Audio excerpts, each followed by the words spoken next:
Welcome to Saturday Afternoon Poetry, everybody. Today, I'm very happy to say we have two featured poets who are both here. And then we're going to read from, you guessed it, Stone Worlds. That's going to be interesting too. Oh, yeah. Yeah, it's a really great edition. I think it has 44 poets. That's a lot of poets. They're not all here, thank goodness. What am I saying?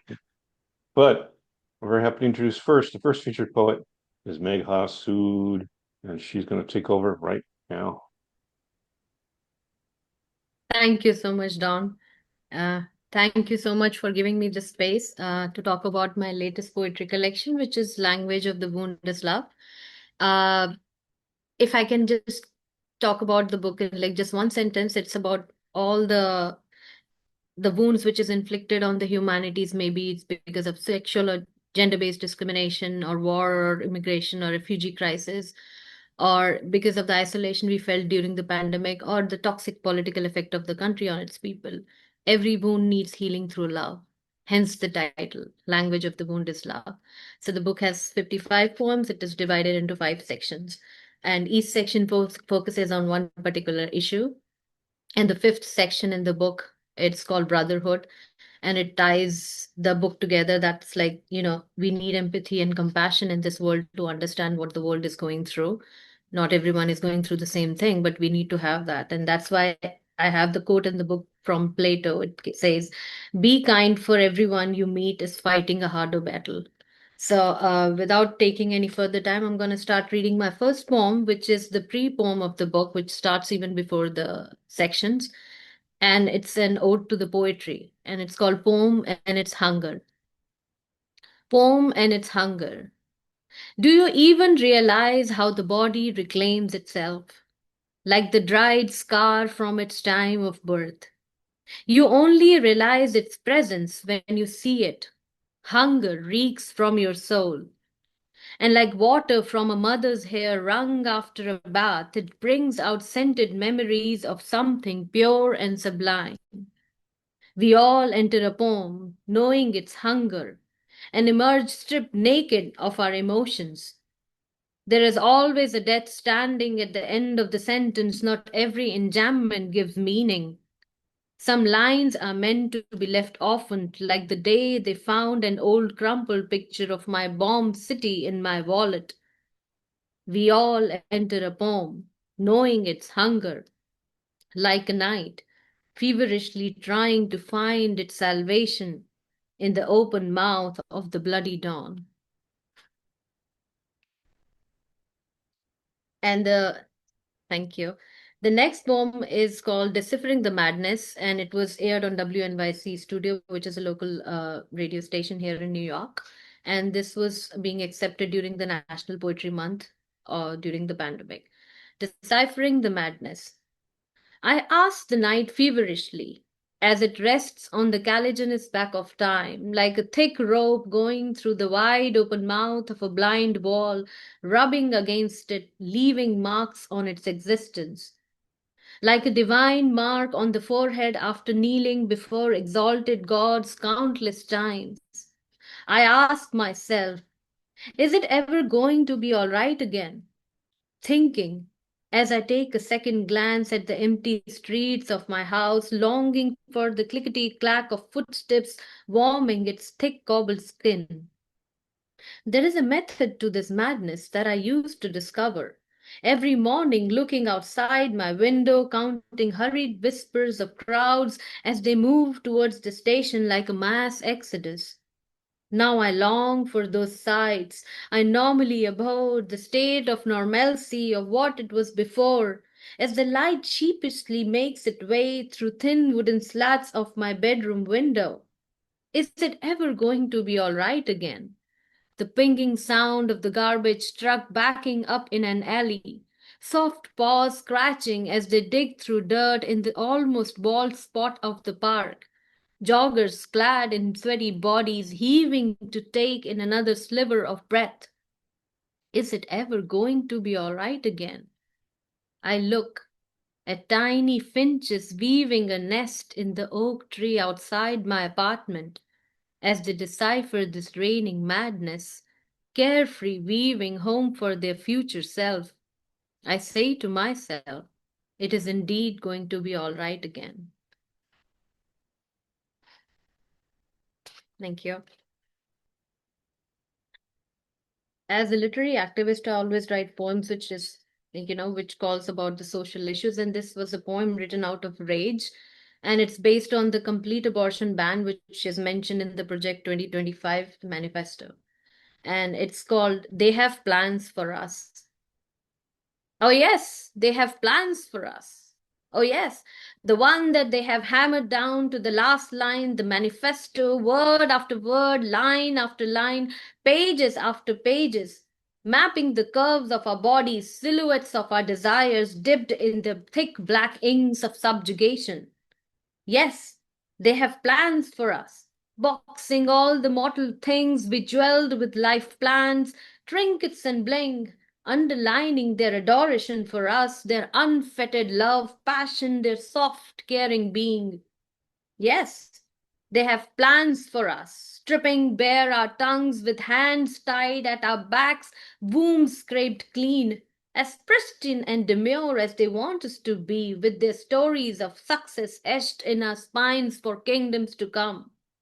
Yes, they have plans for us to carry the love of incest and rape in our womb, licking our wounds clean but never saying a word, bringing the shunned love to our full breast, letting it down a bit, warmly and gently nursing it every day, recounting the days like a horror story on reels.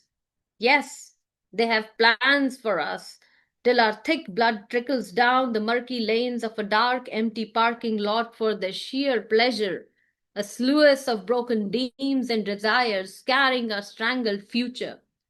Yes, they have plans for us for guarding every inch, every iota of our existence, having a lien to our soul, a perfect story of a mother with a rounded belly, making it complete, making it whole. Yes, they have plans for us to get on our knees, to say our prayer for exalted gods in heaven, to utter the words of salvation and redemption till the kingdom come.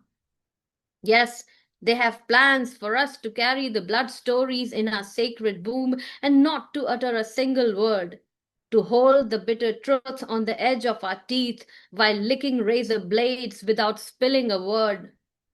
Yes, they have plans for us, freeing us from all the self destruction our simple minds can't conceive, taking us to yet another hell that they have brilliantly mapped out for us.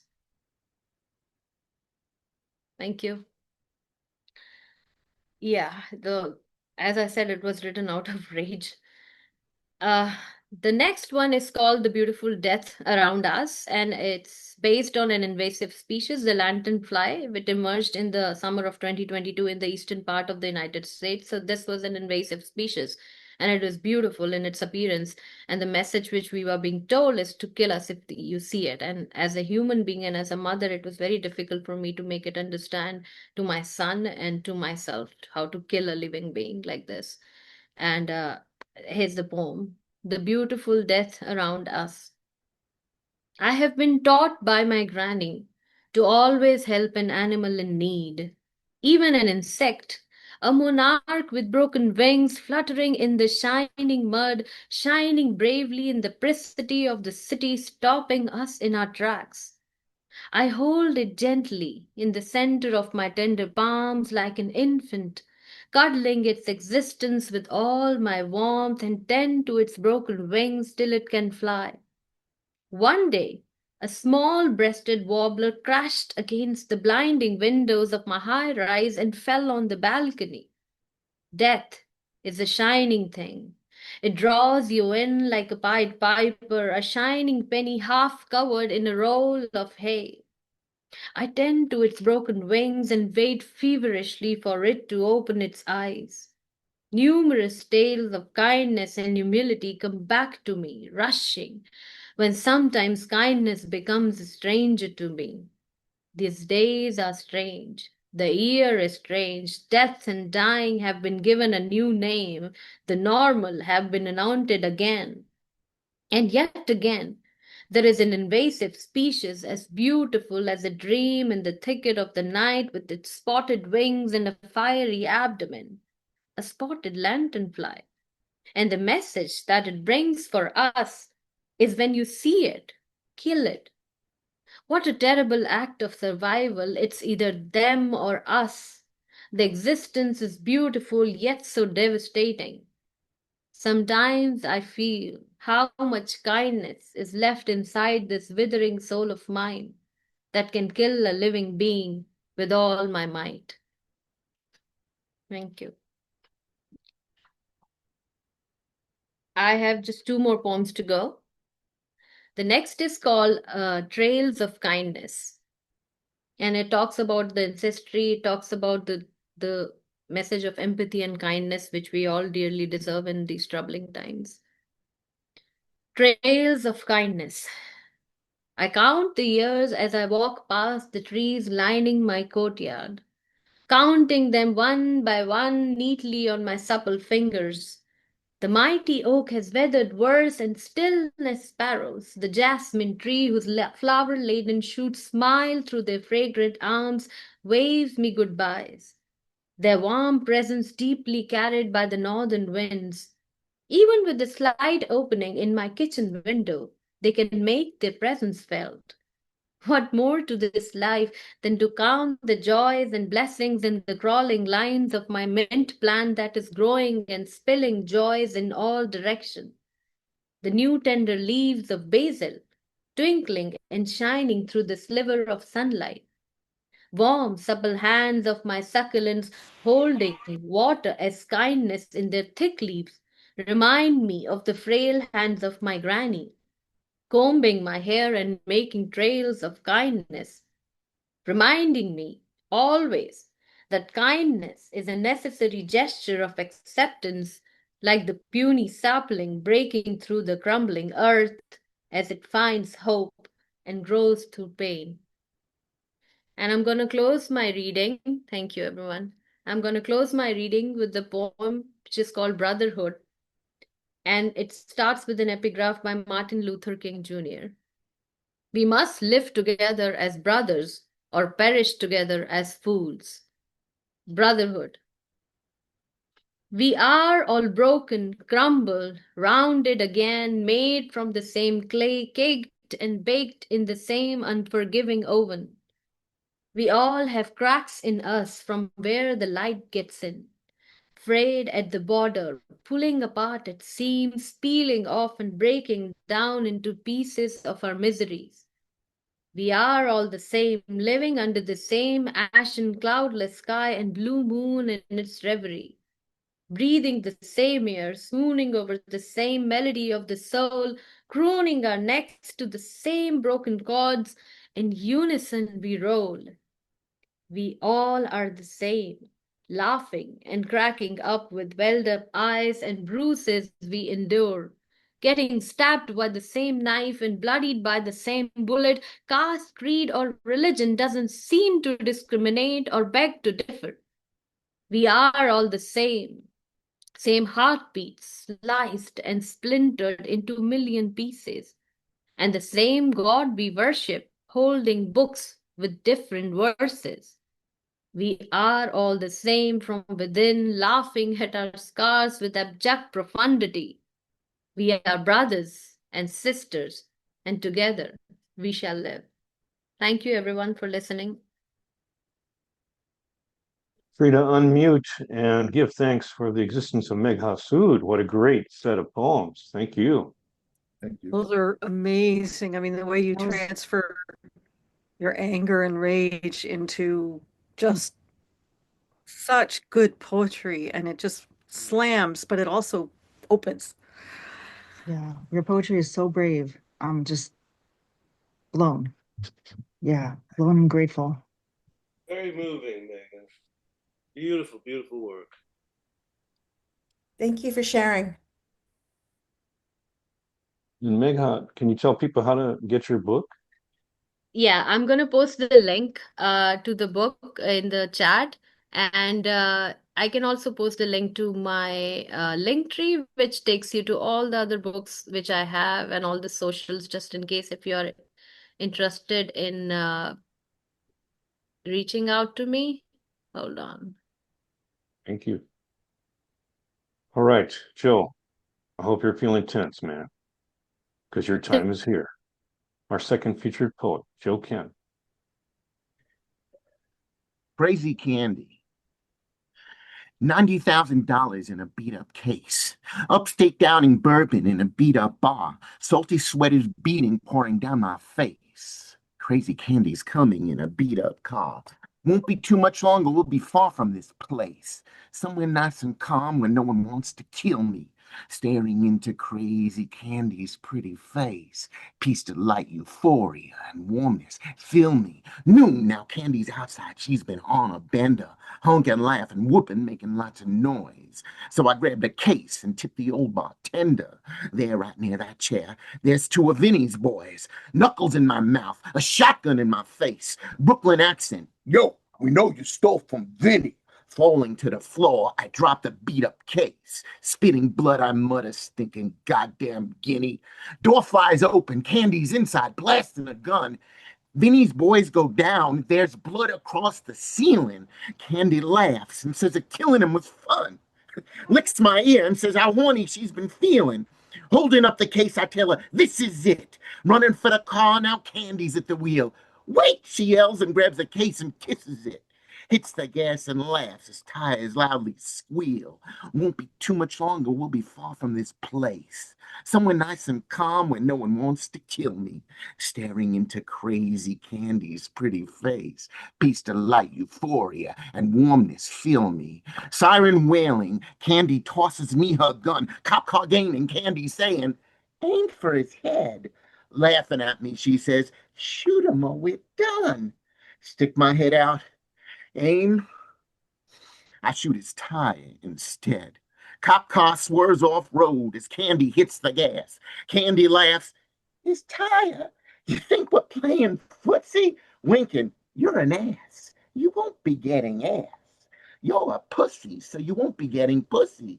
Grabbing Candy by the neck, I kiss her lips. Candy loses control. The car swerves onto grass, slamming on the brakes as I'm grabbing for her hips. Cops are coming, she says. Ditch the car. Haul ass. Driving on the grass, the road and alleyway. There we ditch the car. We're running down the street, hiking miles away to find a hideaway, a motel to stay until there's no more heat. Sleazy room, but I don't mind 'cause Candy's with me, drinking liquor from the small refrigerator, humping to the creaky bed's cacophony. She was Vinny's girl, but secretly I'd date her. Just a janitor when Candy came for me, mopping up the suite where Candy comes with Vinny. Soon we're banging daily, then she has a key. It's the key to Vinny's safe. Let's rob the guinea. Solemnly, she looks at me and says, say yes. When Vinny takes me out tonight, you use this key. Here's a Greyhound ticket. Here's a bar's address. Take his money, go upstate, and wait for me. Now I eat his candy as I spend his money. Now we're making love. I'm staring at her face. When we're done, I ask her, are you happy, honey? Happy, but I'm hungry. Call a pizza place. Soon I tell her we'll be far from this motel. Sipping bourbons on a sunny, sandy beach, making love to music in a huge hotel. Candy, Coke, champagne, and cash within my reach. Candy smiling, laughing as she grabs her gun. Drop the phone, she says. She points a gun at me.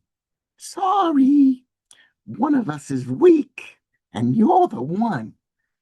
She shoots me in the heart. Her face is all I see. Won't be too much longer, or I'll be far from this place. Somewhere nice and calm where no one wants to kill me. Staring into Crazy Candy's pretty face. Peace, delight, euphoria, and warmness fill me.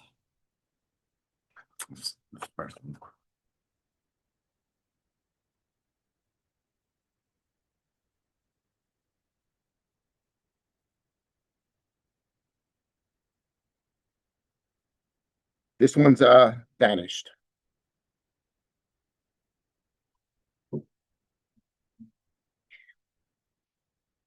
It's been this way for years, she said, eyes filled with dreadful. Start again. It's been this way for years, she said, eyes filled with tears, voice filled with dread. She sipped her wine and shook her head, like I'm already dead. Hey, you're alive. Cheer up. Have fun. Don't frown. It happens to everyone. I used to box, but now I'm done. Would you like another one? She smiled and said, sure, why not? That's why I came. I'll take a shot of scotch, the cheapest kind you got, 'cause that'll hit the spot. Aging stinks, she reasserted, her attention suddenly diverted by the college crowd that danced and flirted, but kept their eyes averted. It's opposite how it used to be when all the boys would look at me, but now nobody wants to see time racing rapidly. My husband's gone. He left a pension and my broken heart. Oh, did I mention I once turned heads, men paid attention. Now 10 heads turn with apprehension. The crowded bars, a dumpy place, great prices are at saving grace. Hers is the only wrinkled face, the young kids give her space. I'd model clothes in fashion shows. I'd walk the runways, stop and pose in mini skirts and pantyhose. But now nobody knows. When I was young, I was surrounded by men. We date, and then they hounded me to marry them. How sad they sounded when they walked away confounded. I'd feel such guilt, I'd cry at night. But I had to wait for Mr. Right. And then one day, to my delight, he appeared, and what a sight. Young models after a photo shoot, we went out dancing in pursuit of love. At the bar, in a dark black suit, he was tall and strong and cute. I looked at him, he caught my glance, came over and said, I'd love to dance with a model. I answered, now's your chance, so how I miss romance. His love was irrefutable. My love was indisputable. Our wedding day was beautiful. It's cheating inexcusable. A tear falls on her faded blouse. I didn't want a cheating spouse. I banned my husband from the house, but still I loved the louse.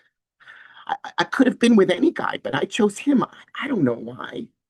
I tell myself he'll change. A lie. What's wrong with me? I'd cry. There was some very happy years, but then the cheating and the tears. I kick him out, he disappears, and then he reappears. He said he made a huge mistake and he'll stop cheating if I take him back. For our son's sake, I'd give him another break. You have children? Only one. This picture, that's my handsome son. I wanted more, but I was done. Having children isn't fun when you can't trust the man to stay, when he smiles with his eyes astray. When he disappears, what do you say to your son who wants to play with his dad? What could I say? I'd lie. I'd say he's gone away on a business trip, and any day he'll be back home to stay. My son left home for college. That night I was angry, itching for a fight, no longer loving Mr. Right. I banned him from my sight. But I was middle-aged back then, with no more power over men. Found him shy, no dates. That's when the loneliness crept in. My son lives in another state. His kids are grown, they're doing great. They visit once a year. I wait, that seems to be my fate. When they call me, I show no sign I'm sad.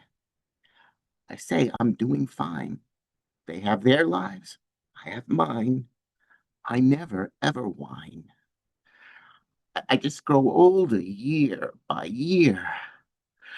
When I go out, I disappear. I may be here, but I'm not here. I'm just a ghost, I fear. The bartender shakes his handsome head, says, "You're no ghost, and you ain't dead. You're in a bar with me instead. I heard every word you said. I've been there too. Come on, don't cry. I relate to you. I'll tell you why. Time's so cruel it passes by," he tells her with a sigh. "I was so fast back in the day. In the past, they called me Sugar Ray. Like Leonard and Robinson, they'd say. But that's all gone away. Too many losses, too many years. That ends too many fight careers. So now I'm stuck here slinging beers. The college kids," he sneers. "I know I look like them to you. And I'm only 33, that's true. But in boxing, that's too old. I'm through. And boxing's all I knew. I'd love to dance with a model," he winks. "Well, now's your chance." She laughs and drinks. He takes her hand. She stares and blinks. "Can I dance again? Can I dance again?" she thinks. She follows as if in a trance. He pulls her close. They start to dance. His lean, hard muscles now enhance her memories of romance. The crowded dance floor disappears in a flood of memories and tears. She hadn't touched a man in years. "I can't handle this," she fears. The tears keep falling, mortified. She pulls away and runs outside. She slowly walks back home to hide. "It's best I stay inside." He watches the old lady leave, then pulls her wallet from his sleeve. Old chicks are easy to deceive, he thinks. Just make believe. That's vanished. And this one is a comic tragedy.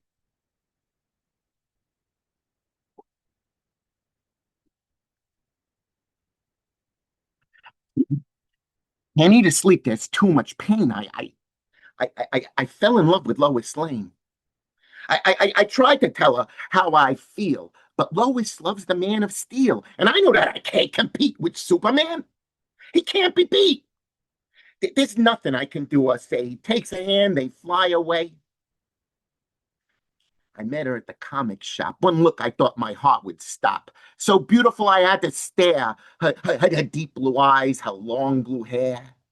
The cashier put on the radio. He played that music soft and low. She took my hand and we danced slow. Breast brushed my chest. Next thing I know is we're both kissing furiously. I asked her to go out with me. Her apartment complex 2 days later. I'm feeling great. Can't wait to date her. I'm walking over to her place. A guy walks by on the staircase. He removes his glasses, wipes his eyes, mumbles a curse. I recognize the guy from cable, CNN. He's mostly on the TV when Superman saves the world again, and he and other newspapermen discuss the mighty Kryptonian. He works with Lois. His name's Clark Kent. They must have had an argument. I take her to a restaurant, say, order anything you want. She stares at me and takes my hand and says, "I hope you'll understand. Before we met, I dated this guy with arms of steel, and he could fly. Stood like a statue chiseled in granite. He said he came from another planet to fight for the American way and teach our children crime won't pay. His eyes are deep, bright, icy blue. They can melt metal. And women, too. He tosses mountains, catches crooks. He has super strength and super looks. He could change the course of a mighty river and make the coldest women shiver. Though born in 38, he's young. He's so eloquent with his super tongue. And I left him. I really regret it. But I'll bet you'll get me to forget it." I say, "Perhaps we shouldn't continue. I can't compete. He's going to win you." She said, "Leave now and you'll regret it. I'll bet you'll get me to forget it. He can fly her to the farthest star. I drive her in my beat-up car. We drive to a romantic beach. She sits so close within my reach, the stars reflecting in the water. This magic moment, I'm glad I brought her. We kiss and watch the waves go by. Superman shoots across the sky. Next day, next to a garbage bin, she says, I'm out, a hero's in. I told her that I called the shot. Her man's a Superman. I'm not. Thanks for that pretty moment of magic, although this moment's pretty tragic. I ran into Lois the other day. She looked so sad, I had to say, you seem so sad to me, Ms. Lane. It seems to me that you're in pain. She said, it's Superman again. And I'm sick to hell of Superman, because Superman's a super jerk. He's never home, he's forever at work. He saves a distant galaxy, and he hardly has any time for me. I tell him to call, and he forgets. And now I'm smoking cigarettes. I know he travels very far. Don't they have phones on a distant star? I know he flies at the speed of light. Why can't he come and spend the night? And now he's taking longer trips. He'd rather save lives than relationships. I had a dream that seemed so real. It was I who was the man of steel. Stronger than any man around, I leaped tall buildings in a single bound. I saved the world from war and disaster. I raced the bullet, and I was faster. I was more powerful than a train. And I was loved by Lois Lane.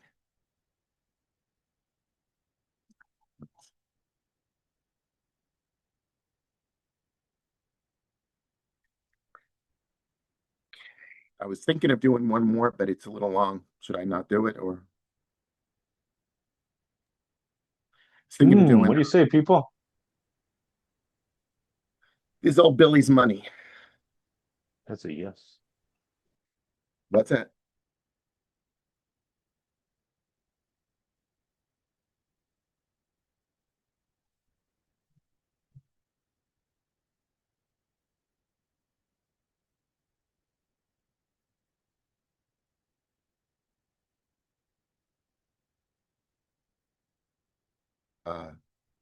It's called Old Billy's Money.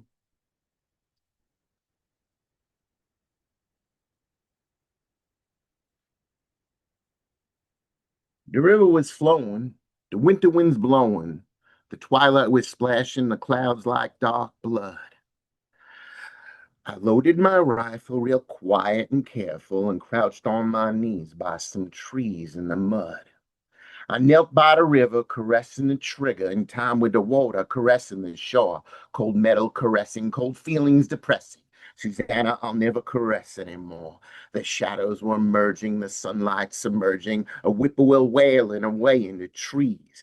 A sickening feeling, just waiting there kneeling and feeling the clammy cold mud on my knees. Old Billy was coming. Old Billy was running. He seemed to be running as quick as he could. The old man was wheezing. He hardly was breathing, although for his age he ran pretty damn good.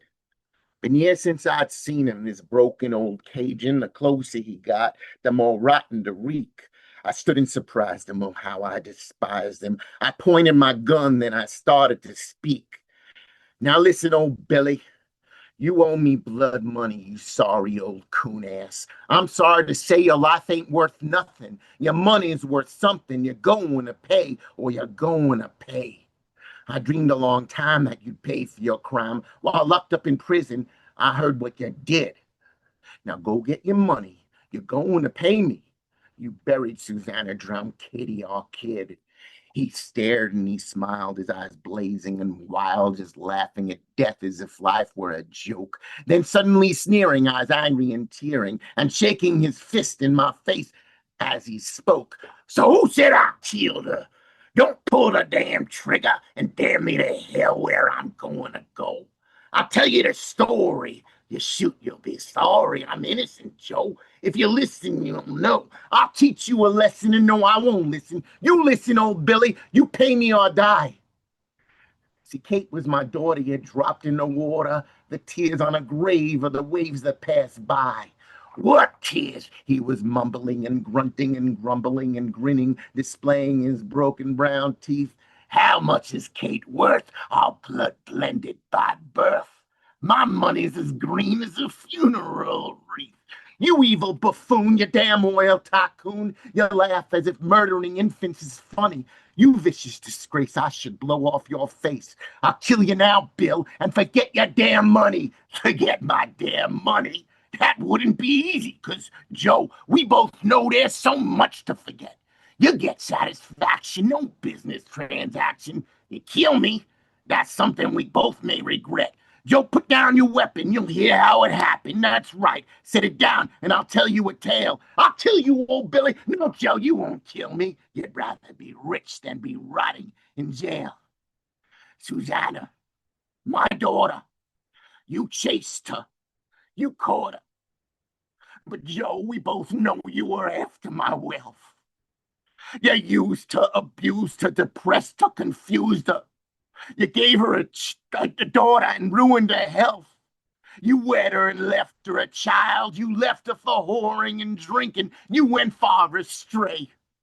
Susanna gave birth to a baby who's worth far more than the money you want me to pay. Yeah, Bill. I went whoring when life got too boring, but I loved your daughter far more than you did. I'm weak and I'm bad, but you? You know, Dad, you're evil, old Bill. Why'd you kill my poor kid? The baby was crying. Susanna was dying. Her heart was diseased, Joe. A heart that you broke. She sat by the river, her feet in the water. Your name was the very last word that she spoke. She sat by the river, her feet in the water, just holding the baby and cursing your name. She knew you were cheating. She kept on repeating your name. You were gone. If not you, who's to blame? How about the damn jury that said I was guilty for stealing a car to come home to my wife? They locked me away for 9 years till today. I swore, Bill, you'll pay with your money or life. Bill, how could you slaughter your daughter's own daughter? You murdered my daughter because your daughter died. That's not how it happened, Joe. Shut up and listen. Before your wife died, I was there by her side. She sat by the river, her feet in the water. Her heart was diseased, Joe. A heart that you destroyed. Susanna was dying and baby Kate crying. Go back to the booze and the whores you enjoyed. I'll go when I'm rich, Bill, you son of a bitch. Or dig you a ditch if you choose not to pay me. Oh, Billy, you coon ass, I'll kill you as soon as you say you won't pay, so you better obey me. You think I believe you won't shoot me and leave as soon as I pay you the money you crave? I know I get shot if I pay you or not. You're poor, so I'll happily lie in my grave. Bill, what are you saying? What game are you playing? You're claiming you'd rather get shot than be saved? You must have gone crazy refusing to pay me. You think that you're brave, but you're really depraved. Just pay me, okay? I'll be gone on my way. I'll leave right away. I'll be miles from here. I'll leave, Bill. I swear it. I'm broke. I can't bear it. I fear it. Just pay and I will disappear. Get down on your knees, Joe, and beg me. Say please, and maybe I'll pay you, and maybe I won't. I drop to my knees. Please pay me, Bill, please. I'll leave if you do, but you're dead if you don't. The touch of hard metal, a rifle's cold muzzle in back of my head, and then Bill said, stay still. You're moving, you're dead. Who's behind me, I said. I pleaded, please pay me. Don't murder me, Bill. That doesn't make sense, Joe. It's just self-defense. I knew you was here, so I set up a trap. Now shoot him, Bill said. He looked over my head. I'm sick of this man. I'm sick of his crap. I figure I'm dead, I said, turning my head to see who was standing there holding a gun. A girl stood there sadly. Bill yelled at him madly, "Go shoot, he's the one, so now get the job done." "I'm sorry, Granddaddy," she told him so sadly, tears fell from the little girl's little brown eyes. "I know that he's bad, but I can't kill my dad." "Oh, Billy, those rumors you drowned her were lies." "While you was in jail, Joe, I told a tall tale. But not that I killed her, I just said she's dead. I figured you'd hear it and never come here, and never come near a black hair on her head." She dropped the old rifle and hugged me so careful, so tearful, so tiny, so pretty, so sweet. Then Billy said, "Joe, I'll pay now if you go." I pushed her away and I stood in defeat. Been years since I seen her. My beautiful daughter inherited riches. I pissed mine away. I hear that she lives with her husband and kids. It seems that I got me a visit to pay. What's that?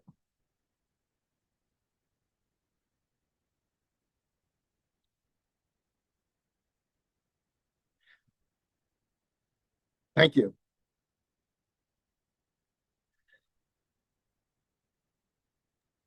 You may unmute to give thanks for the existence of Joe CAMHI because he gave quite a performance, huh? Ever seen anything like that before? Oh, that was amazing. Thank Yep. you. Thanks. Really I amazing. love the dedication. What's that? Thank you. I love the voices in that last one. I mean, you just like completely changed characters and voices, and oh, I love your stuff, man. Thanks, Rose. Yeah. Yeah, like seriously, like the perfect narration to bring out all their different characters with a single person. It's like performance poetry as its best. I really like it. Yeah, nothing like seen before. Yeah, very nice. Thank you. And Joe, I know you've got some videos on YouTube because I put some up of your performances, and this is going to be another one. Is there any way they can acquire your writing? Yeah, I have a YouTube channel. They could see some of my different poems. Oh yeah, so you can catch even more. Yeah, with Joe those CAMHI, performances just on type in YouTube. Joe CAMHI on YouTube. Okay. Fabulous, fabulous. All right, so now we're going to totally change gears and head over to Stone Worlds. This is probably the only time in my life I'll be able to look over my head and see a halo. All right, I have a question It's just an illusion. Yes. for Joe. What are your influences? Poe, W.H. Auden, the great story poems, Rudyard Kipling, Tennyson. Yeah, a lot of people don't write story poems anymore, so I look at the older stuff, even Dobson. Those are my influences. I just love that. I love the whole genre of story poems, which you don't see that much anymore. Thank you. This is my first exposure to it. I appreciate Thank you. You're keeping the tradition alive, Joel. What am I saying? All right. Stone Worlds, here we are. And I'll just go down the line. I did take notes who's here, so I'm going to try to be intelligent looking that I know someone's here. Like I know Dean's here. Dean, would you like to read your poem? Sure. I'll track you. Go ahead, sir. Yeah, make it a little bit bigger. Oh, yeah, that's a very good idea. Yeah, Let's see. How's that? that's okay for me. Okay, this one's called Japan. I'll go one more. I'll go one. Oh yeah, go Okay. one more. That's fine. All right, there we go. All right. It's called Japan, Arrow Standing in Stone. There are times I think about Japan, not the land my ancestors left, but the one I've inherited through woodblock waves, silk kimonos flowing like water, the moonlight intrigue of Genji's whispers, and shoguns framed in Hollywood lights. It's beautiful, isn't it? This polished Japan, wrapped in lacquer and cherry blossoms, sold to the world on silver screens and flat screens. It's all I had for so long. A heritage conjured from myths exported to satisfy world delights. But now I think of my ancestors, poor farmers in threadbare robes, backs bent over rice fields, their lives a cycle of mud and debt. They bowed not to honor, but to survive, broken stones in winter. This is why, or this was the Japan they left, a place no one would film, a story no one would buy. So I wonder, which is the real Japan? Which is mine? Thank you. Thank you, Dean. Anyway, thank you. Let's see who's next on the scene. Heather. Heather's here. Hey, Which poem would you like to read, Heather? I don't know. If you guys have a preference, I'm open, or I'll just do this one or whatever. This looks pretty good right here. Okay. Yeah. Response to Jane Hirschfield's Rebus. From Rebus, you work with what you are given. How can I enter this question? The clay has asked.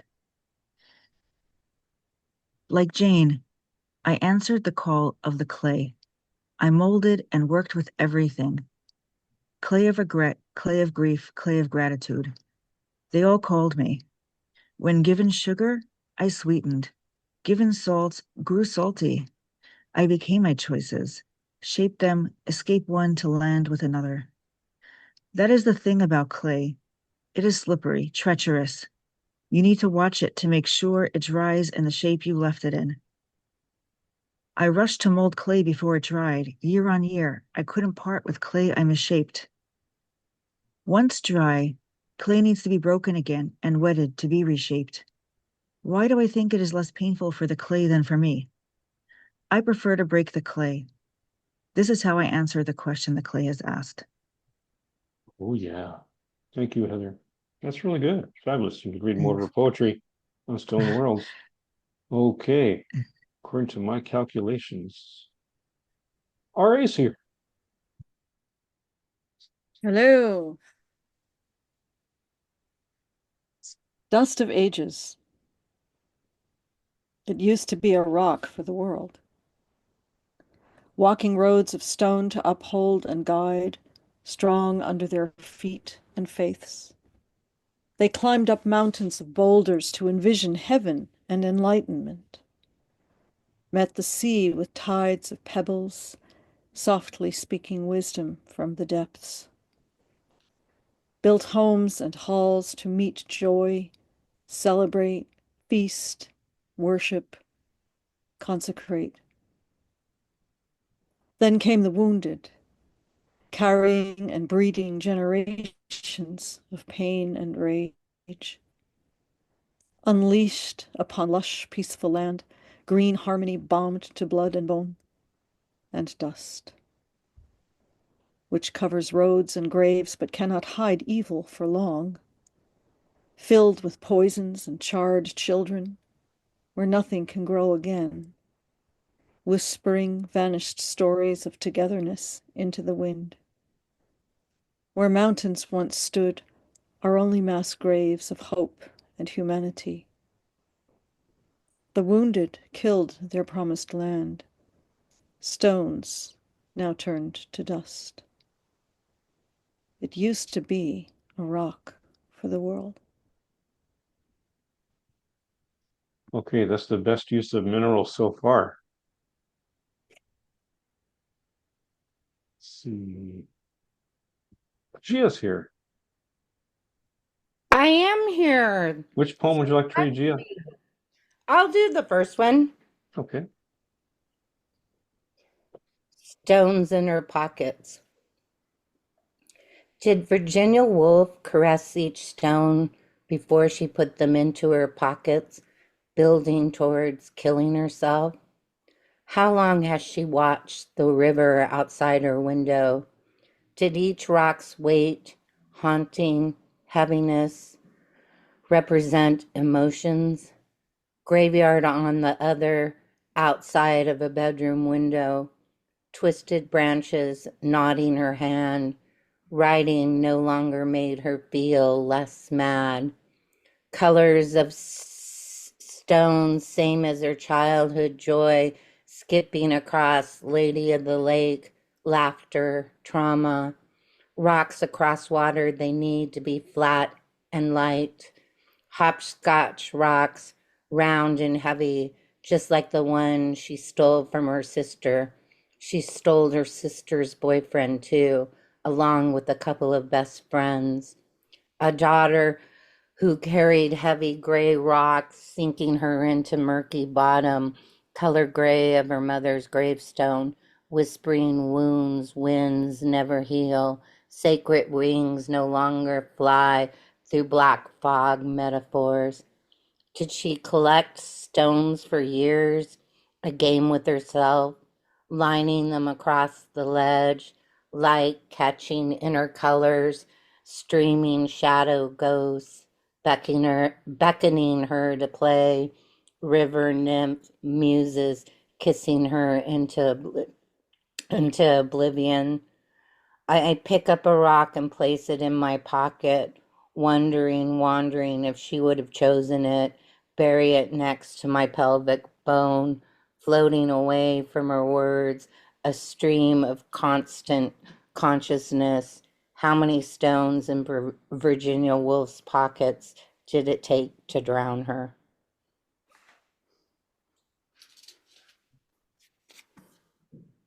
Fabulous, fabulous. I'm speechless on that one.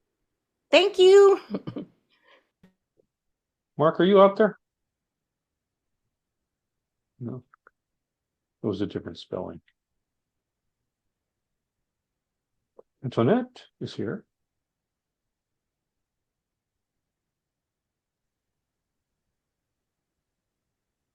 Be sure to unmute if you. Yeah, I think I just unmuted, and I'll read this one. All right, thank you.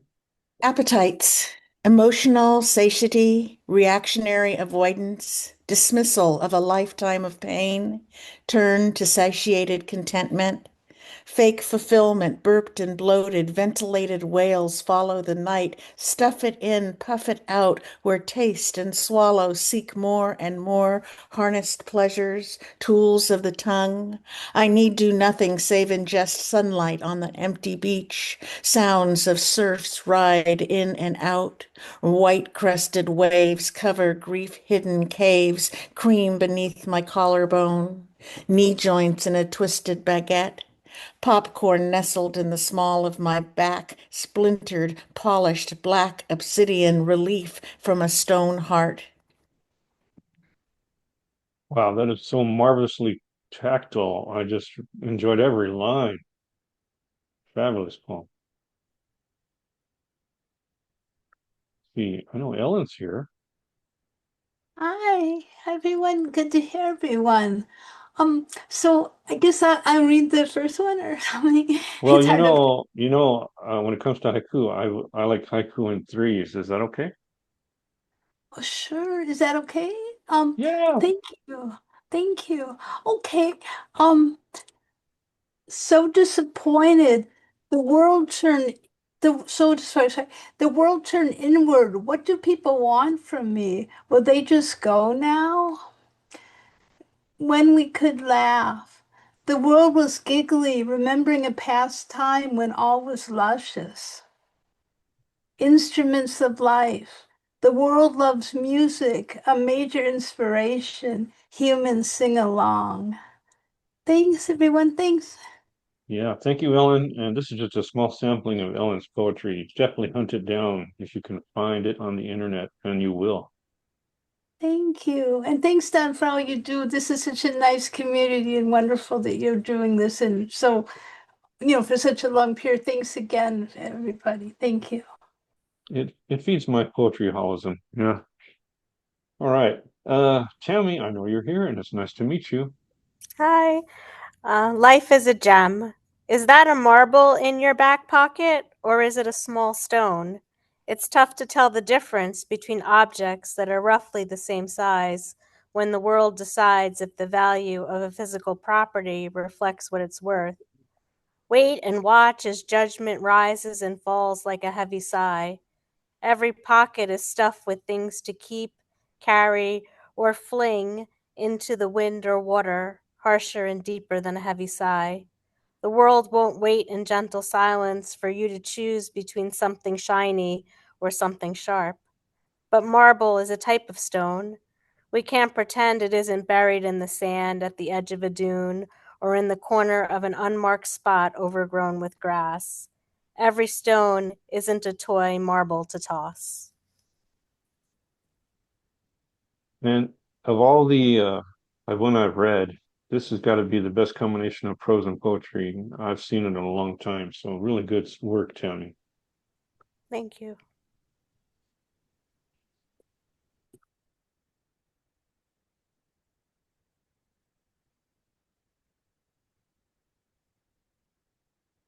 Oh, we're in a dry spell.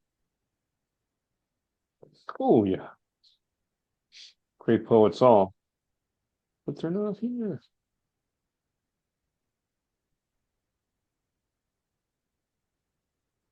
Yeah.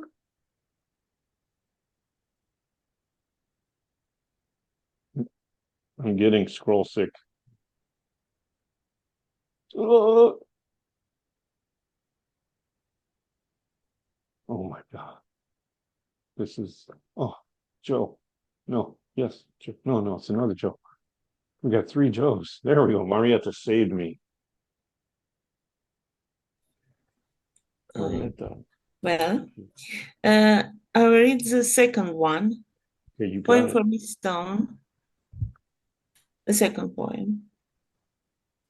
There you go. This poem is written for Karen Stone, which is the main character in Tennessee Williams' book, The Roman Spring of Mrs. Stone.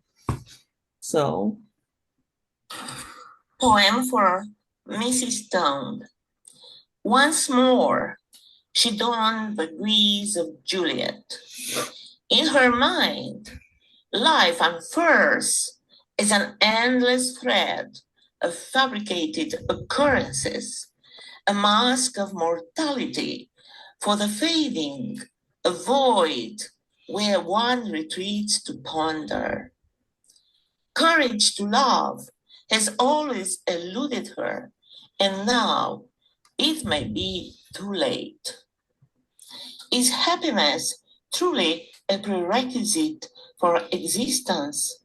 Her husband, once a pillar in turbulent times, begins to wane. Perhaps a lengthy escape could rekindle the spark. No, her quest is not for happiness, but for goodness. A tapestry of harsh lessons and long stares, the pursuit of flawlessness. She holds the belief that striving for joy is noble, even if she lacks the bravery to pursue it. She fears losing her essence, raw and flowed, liberated from the shackles of convention. Maybe what she craves is a love untainted. He yearns to assist her, though he often falters, and perhaps no one in his position could have triumphed. In the twilight, she feels a sense of well-being, adorned in elegance and shimmer, enveloped by sweet words that dance through glasses, brimming with intoxicating elixirs, dissipating into the atmosphere, an atmosphere drenched in feminine fragrances and whispers of cocoa. She radiates beauty, her inner void concealed. Her husband morphs into a relic of a solitary psyche amidst ashes and tolling bells. Clad in opulent attire, she embodies the persona she has been meticulously crafted over the years. Her anguished cry splinters between her teeth, swallowed alongside a sleeping pill, accompanied by an abundance of water. For her, life resembles a parched riverbed littered with obnoxious stones.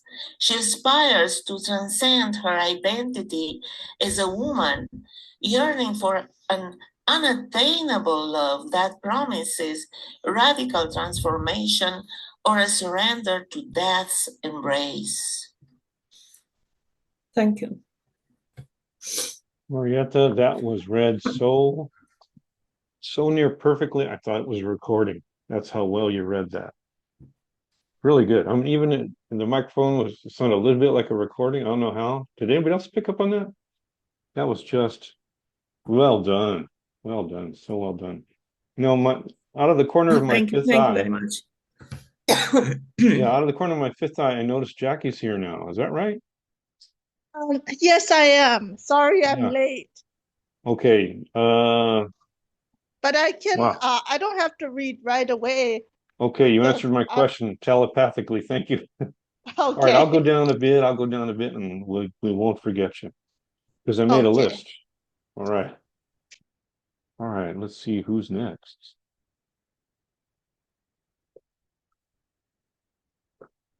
Ooh, there's a new name.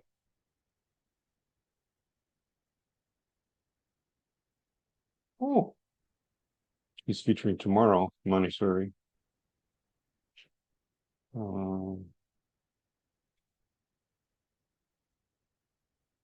Is it an online reading tomorrow, or is it a? The reading tomorrow is in Pasadena, California. Yeah, I'm not in control of the location, so I don't think we'll be able to do Zoom. I'm sorry. Do you know where? Like, could you give me the address or something? Maybe after. Well, it's not even a public reading. It's by invitation only. Oh. Yeah. What a bummer. Never mind. But let me see who I'm talking to. Who am I talking to? Me. You're talking to Joe CAMHI. Oh, Joe. No, it's a bit of a drive for you. Otherwise, I'd invite you. I'd invite you. Yeah. Joseph, you're here. I got the right Joe. Yes, I am. So, what's okay. your poem, Joe? Sin of Silence.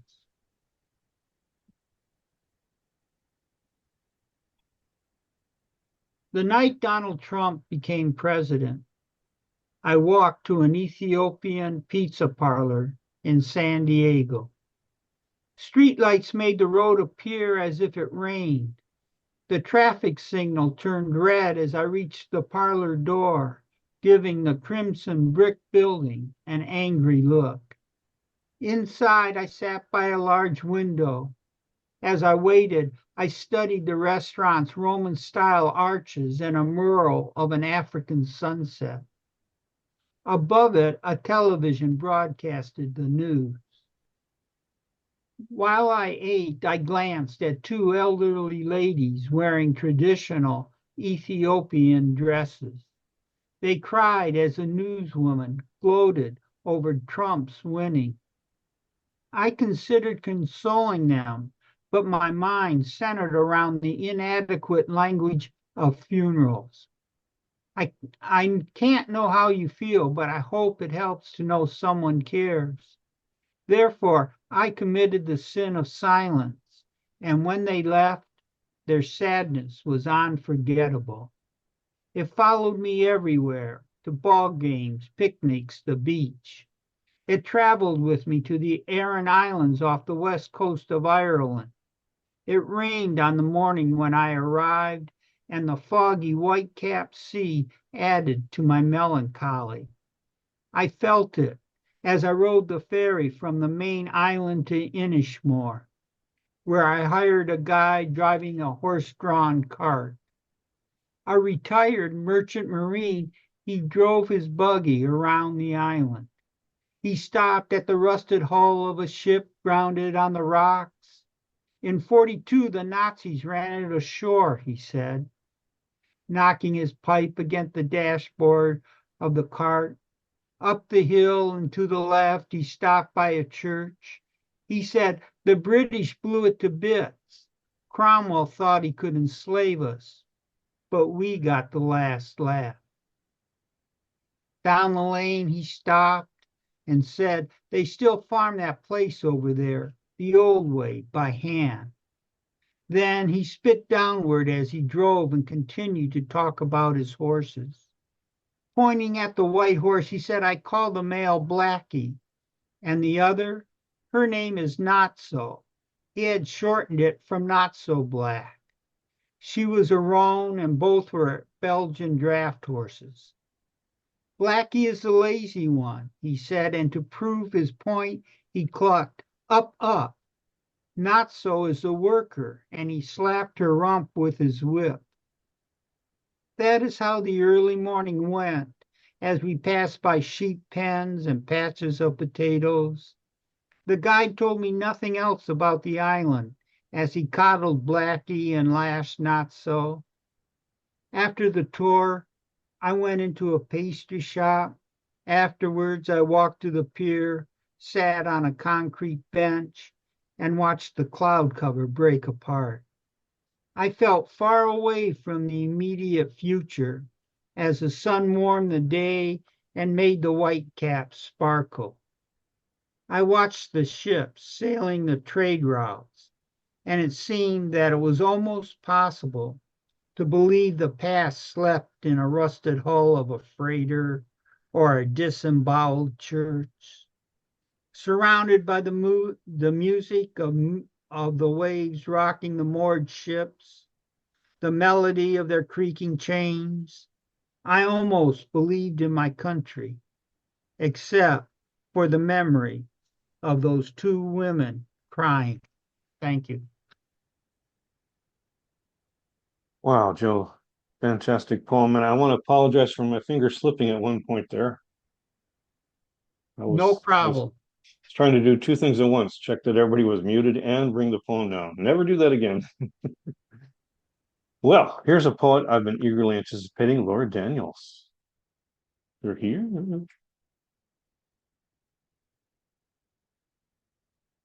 You got to unmute because I was, yeah. Thanks, Don. Yep, I would have read the whole thing muted. That wouldn't have been good. I was, just trying to get out the extraneous sounds while people are reading. So which poem shall it be?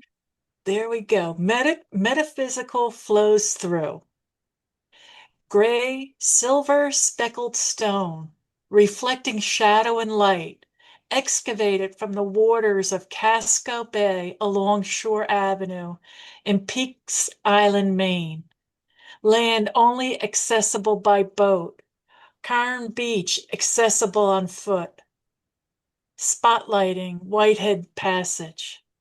Sanded with sedimentary shale. Ocean naturally smoothed away rough edges, like time has done to us. Shape sturdy like the New England coast. Rugged, weighty, feeding into the Atlantic.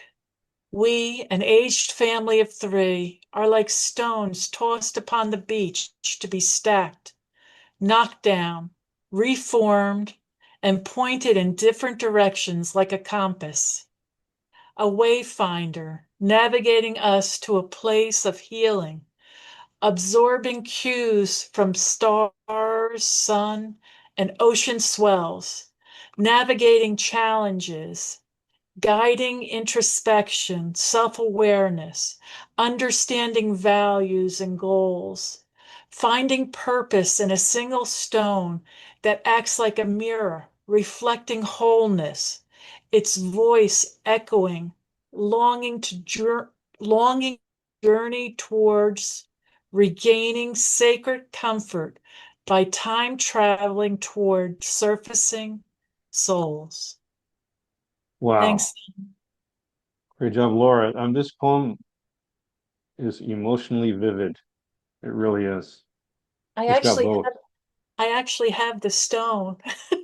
Wow, there it is. There it is. And on the back it's we got it from Peaks Island in 2013. So, yeah. Amazing. Amazing. Thank you.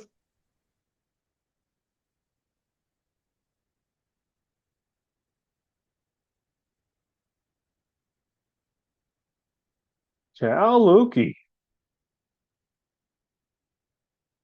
Unmute thyself, sir.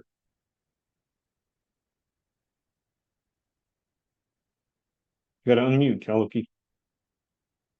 You're not unmuted. I muted you, man. I'm sorry.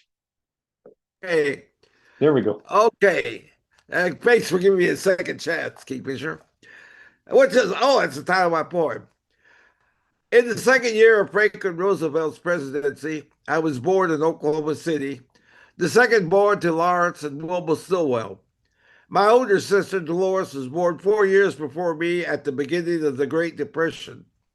My younger brother, David, was born 2 years after me. My mother was one of 7 children born to my grandma, Dottie Osborne, who had been abandoned by her husband, Paul, to raise him on whatever money she could make, washing clothes and cooking at powwows. Shortly after Mom met Lawrence, Grandma strongly hinted that if my mother married him, they'd have one less hungry mouth to feed in their family. And so during her sophomore year, Mom dropped out of high school to get married. My earliest memories were our family living in the home of Dad's brother Roy and his wife Minnie. Mom worked as a seamstress. Dad was a truck driver. I was clueless as to why my family was living in someone else's home when both parents were working and Dad owned the car. Shortly after Pearl Harbor was bombed, my cousin Leroy Stillwell was killed on a cruiser during the Battle of Midway. And then while playing in Uncle Roy's backyard, my stomach began to hurt real bad. Dad drove me and Mom to the hospital. They said I had appendicitis. When I woke up from surgery, Dad was gone, and Mom was sitting by my bed while reading to me from The Wizard of Oz.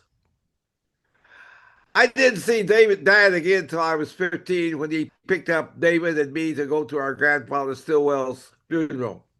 His full name was Charles Brady Stillwell, but everyone called him Happy. His middle name was also mine, as well as being the first name of David's son. In 1943, Mom married James Dalton, a sailor from Dallas, who was stationed at the Norman Naval Base. The first thing Jimmy did as our stepdad was to take David and me by trolley to a ball game to watch the Oklahoma City Indians play a Texas League baseball game. When Mom was off work, our whole family would travel by trolley to the Oklahoma City Zoo. When the circus came our way, we walked a few blocks to the Municipal Auditorium to watch it. A few years after the end of World War II, Jimmy used his GI Bill to finance the purchase of a new home in Midland City, a few blocks east of Oklahoma City. Oh, brave new world of neatly trimmed, lush green lawns with latest model cars in every garage. I was embarrassed our old car was the only one on the block made before the war, but hey, we were still middle class. Mom and Jimmy were called Mo and Po by our grand and great grandkids. Soon after Mom died, Jimmy drove alone in his pickup from Oklahoma to South Pasadena to visit my family. I took him with grandsons Luke and Mark to watch a Los Angeles Dodgers baseball game. I went with Jimmy also to Santa Anita, where he won a $70 executive bat, which he used to treat my family to dinner to a favorite South Pasadena restaurant. That's the kind of guy my stepfather was, not one goddamn selfish bone in his body. My late great firstborn son, James Luke Stillwell, was named after him. .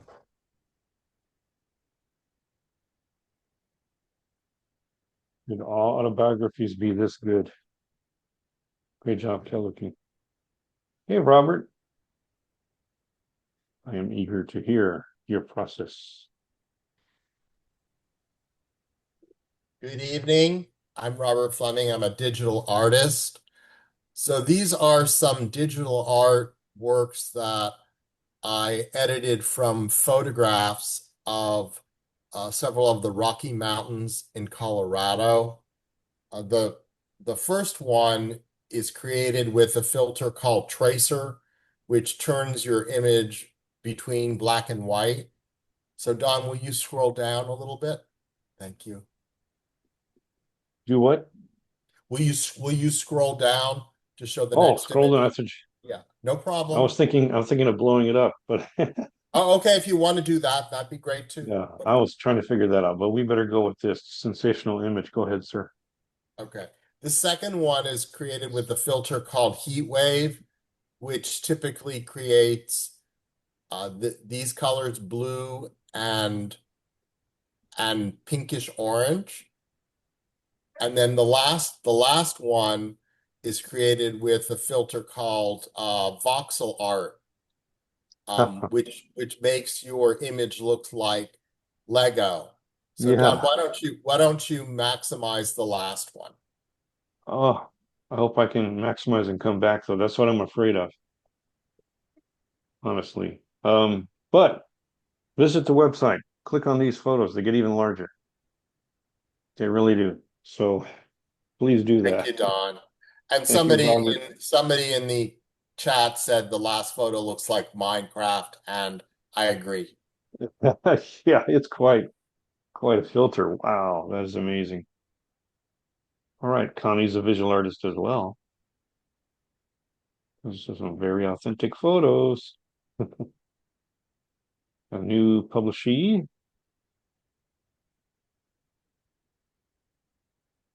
Whoa. And Mary, your time has come. Okay, which one did you want me to read? Now, normally I would say one of these three, but you might have forgotten that you submitted two a long time ago. So there's actually 5 poems here. Yeah, how did that happen? So you get to choose. All right, well, if I get to choose. I don't know because I got confused. That's all right. That's all right. You know, this is a good mistake, not a bad mistake. That's for sure. Because we got good neighbors, a chance meeting. Ooh, that's kind of interesting right there. Oh, maybe we should go with that. Okay, chance meeting it is. Tell the story. They were worlds apart, different in every way, culture, religion, food. Met at university, same interest in courses, ideas, different environment, background, blended into college life. 2 worlds became one. More different we are, same we become. Oh, yeah. A true story? Ooh, cycling stone It's world. almost true. Oh, okay. The ending All right, wasn't. so read them at your leisure, people. She's got too many poems, okay? You got away with it this time. Let's see, my calculations are correct. It's just down to Jackie and me, so I'm going to go with Jackie. So I'll have to do a quick search for her poem. Okay, don't break your necks, people. Yeah. All right. And then I enter Jackie. Oh yeah, there's her name. Perfect. Which poem, Jackie? I think I'm going to read the middle poem. Stone. Stone. Kill 2 birds with 1 stone, the saying goes. But why stone a bird in the first place? Why skin a cat, or shatter a window, or ripple a pond? Why not paint the rock, place it under a tree for the downtrodden? Use it as a paperweight, a heart that needs to be softened by love. All right. you know, you're one of my That could favorite have been poets. inspired. That could have been inspired by Marvin Lewis.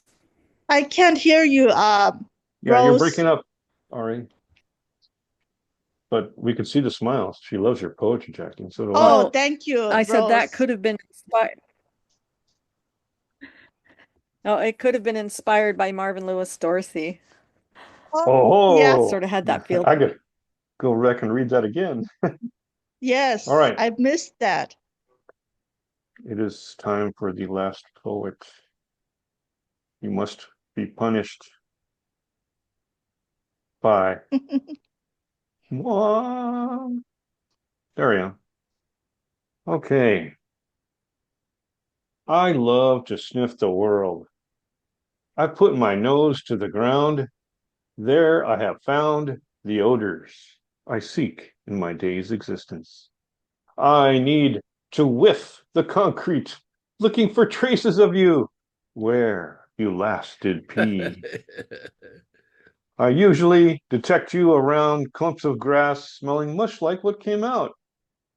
Then I am compelled to take a nibble of remnants you left behind for me. My master doesn't approve, but understands it's my nature to take and give. Something for you, too, to inhale my sweetness, exited from the same hole. The universal messages we send to each other, just to say, I think of you. Even though we haven't met, I know you smell so good. You inspire me. Yeah, I got a couple more poems too. Okay, so that is just a brief visit to Stone Worlds. Now those Stone Worlds will be up for eternity, or at least until the end of the world, whatever comes first. And I want to thank our featured poets. Thank you. Where are they? Where are they? I see Joe. Thank you so much. Megha. There she is. I found you. All those squares, all those rectangles. Thank you both so much. Fantastic featured readers. What a great combination this turned out to be. And Stone Worlds. It's just it's one of the greater anthologies that Four Feathers Press has put online. So yeah, very. Thank you all for being here. Yep. And you will be immortalized as well on YouTube if all goes well in about an hour. And before we go, are there any announcements? Oh, I did have a question. Yes. Where do I find the chapbook guidelines?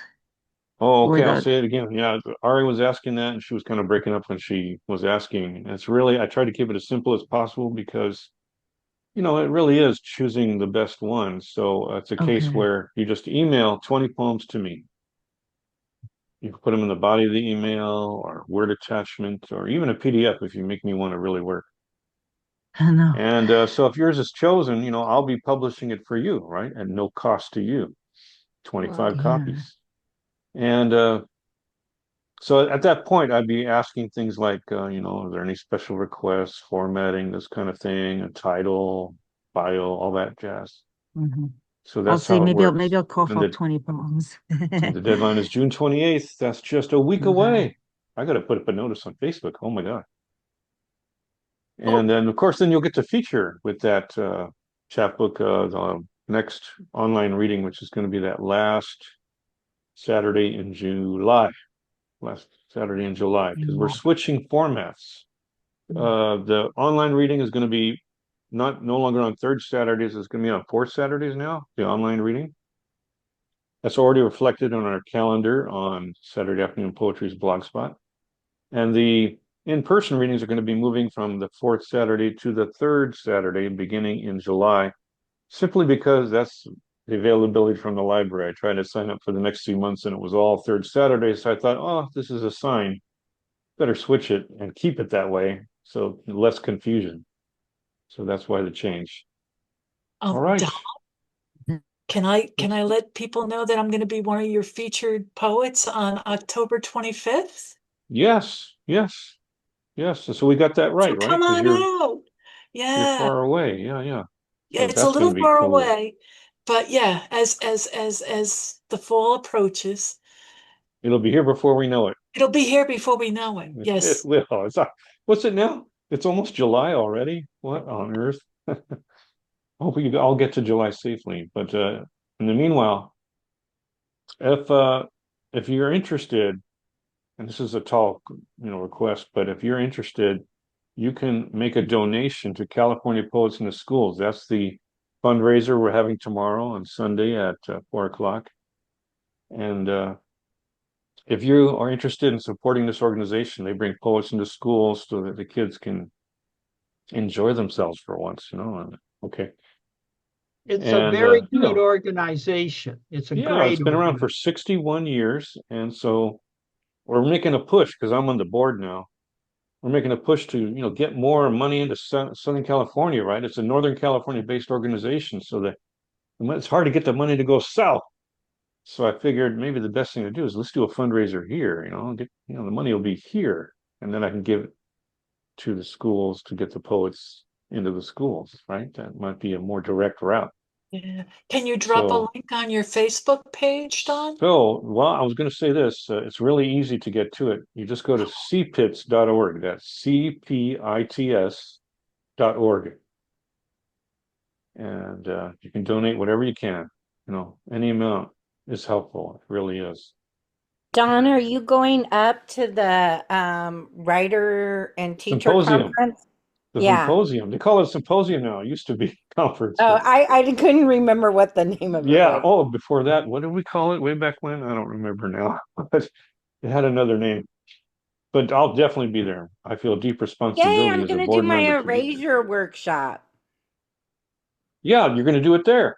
Yeah, So that'll I be will. fun. I'll be there with black marker in hand. All What is right. that? Thank you, Thank Gia. you. All right, thank you, everybody. I gotta go put this up. So I hope you all have safe times in these turbulent times. Thanks, Don.